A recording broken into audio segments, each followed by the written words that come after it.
Maybe even a detailed reasoning strategy section covering, say, query analysis, context analysis, synthesis. Right. Analyze the failures, get more specific. And that brings us to the 1M token input context window.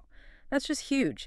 It makes it useful for these long context tasks, parsing structured documents, re-ranking info, selecting relevant bits, even multi-hop reasoning. It's like giving the model a whole library to read in one go. It really is quite something. And we've seen very strong performance on needle in a haystack test, even right up to the full 1M tokens, finding that one piece of info.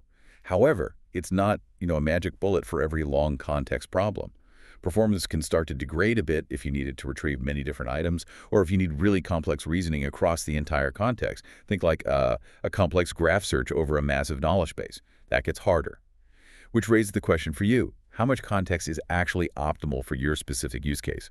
And you can also tune how much the model relies on that context. You can use instructions to tell it, use only the external context I provided, or mix it with your internal knowledge. You can guide that. That massive capacity is incredible, but tuning context reliance is key.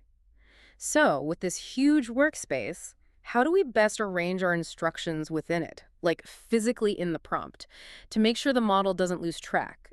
Is there a best place to put them? Yes, there's a crucial tip here for prompt organization with long context. Ideally, place your instructions at both the beginning and the end of all the provided context. That setup consistently gives better performance than just putting instructions at the top or just at the bottom. Now, if for some reason you can only put them in once, putting them above the context generally works better than putting them below it. Both ends, ideally. Top, if only once. Yeah, got it. Okay, we've mentioned GPT 4.1's really standout instruction following, precise control. But given how literal it is, it sounds like debugging prompts might be different. What are the common pitfalls you've seen? And how do you even start debugging a prompt that's just not doing what you want? You're absolutely right. It's a different flavor of debugging. Because it's so literal, you often need to be very explicit about what to do and sometimes what not to do, more so than before. So our recommended workflow for developing and debugging, it usually starts with the general response rules or instructions section, high-level guidance.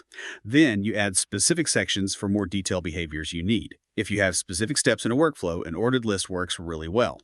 Now, if the behavior still isn't right, first, check for conflicting instructions, or underspecified ones, or just plain wrong ones.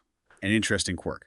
GPT 4.1 tends to listen more to instructions that are closer to the end of the prompt if there's a conflict. Next step, add examples. Show it exactly what you want, but make sure any important behavior you show in an example is also clearly stated in your rules or instructions. Don't rely only on the example.